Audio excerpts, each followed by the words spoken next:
Hello, I'm Svitek, 360 Creative Coach, and in this episode, I want to talk about the distinction between thought leaders and intellectuals. It might seem very nuanced, but the reason I'm talking about this is because I'm someone who's very knowledgeable of the self-help landscape. And like all things, buyer beware sort of thing, right? And, I think there's amazing aspects to the self-help movement that is happening, at least within America, right? But at the same time, there is this dark side of it that I don't know or think that everyone's sort of aware of. And I just want to kind of just bring up certain things to at least consider, right? And when kind of thinking about this, right? Now, before I fully dive in, though, I would like to take the opportunity to invite you to subscribe if you haven't already. That way you get all the various lessons and episodes that I put out right when I put them out. Thank you if you just did, and thank you if you already were. It truly does mean a lot to me, as I hope it does to you. So, let's really consider this, right? Thought leaders is a nice term, and it sounds innocent enough. And I think people that we can consider thought leaders would be, top of the list, let's say like a Jay Shetty, right? A Tony Robbins, maybe like a Gary Vee, all these sorts of people, right? And intellectuals generally are people that you probably haven't heard of. You'd have to really be in that sort of community or, look at the bibliographies of, these thought leaders' books to really kind of know what, where they're pulling this stuff from, and it's from those intellectuals. And that's a key distinction. Because thought leaders, it's not to discredit them by any notion, but they have a vested financial interest in what they're saying, right? They do. That's the distinction. Whereas intellectuals oftentimes are university professors, not always, but a lot of times, right? And, they could be tenured, like they're already working at the university, they're having to fill out grants for whatever they're researching and stuff like that and so forth. So really for them, it's about that, for lack of a better term, research component, that search and that curiosity for knowledge in and through the things that they're doing and learning about and sharing.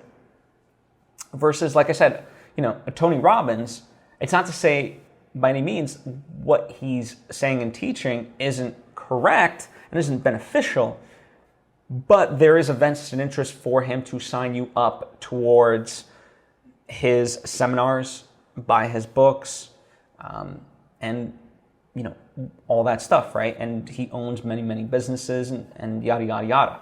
And he's just one sort of example of this, right? So therein, it's a very simple but nuanced and yet unnoticed distinction, right? And that's why I use the term buyer beware, because, they are selling you X, Y, and Z, and many times what they're doing is, they want to uplift you. And it's not to say it's coming from a negative place, but by being in that high emotional state, all of a sudden, you might be feeling so good. It's like, oh yeah, of course, I gotta, they're telling me to do this, great. I gotta, boom, do it and spend the money and so forth, right? And as I said, it's not that you shouldn't or can't do those things, make the purchases that they're telling you.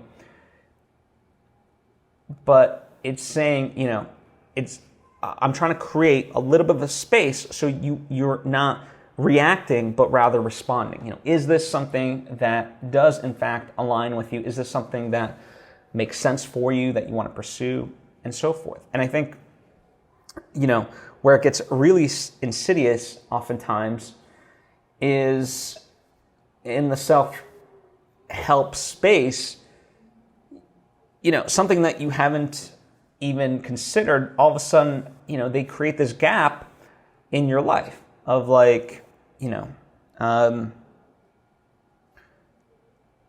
for example, if something was titled, "Why aren't you happy?" right? All of a sudden you look at that and it just unconsciously, right? It depending on what headspace you're in, it could work on you where all of a sudden you're like, yeah, why aren't I happy? I mean, you might have been 2 seconds ago, you might have been a happy-go-lucky person.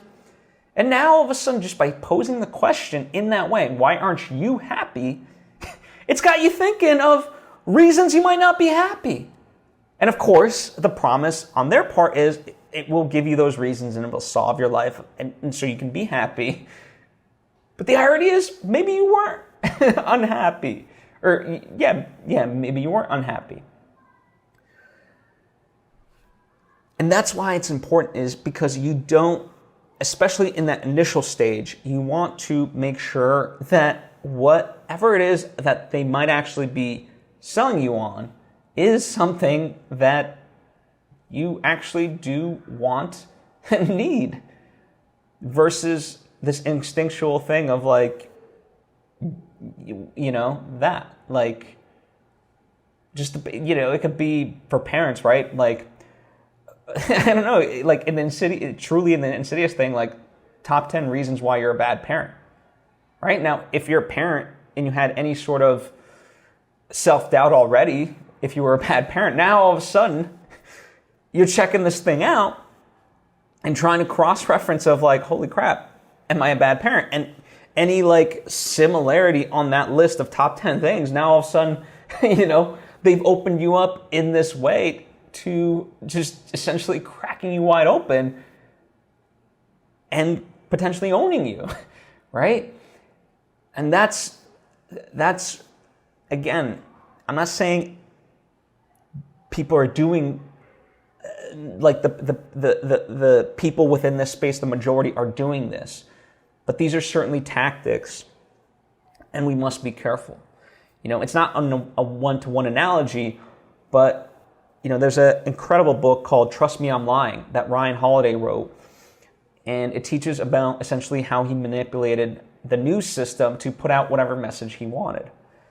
And in that way, it's just proof that it's very easy. And so we have to take that responsibility on ourselves to know some of this stuff. The term, again, buyer beware. So, yeah, really consider that, because intellectuals, they don't necessarily have an agenda. Thought leaders do. And that's a key distinction. So always ask that question. Now, if we want to get down to brass tacks, am I a thought leader or an intellectual? Well, I'll let you sort of decide, but yeah, I think I probably aim towards more of the thought leader. I'm certainly not someone that, is tenured at a university and able to do all this stuff. The stuff that I do put out is free, but I do, encourage people to sign up for my coaching or my ways of supporting me through my Patreon page, right? And likewise, I use this platform, if you want to call it that, as a means to also spread the message about my artistic work, whether it be my books and my movies, right?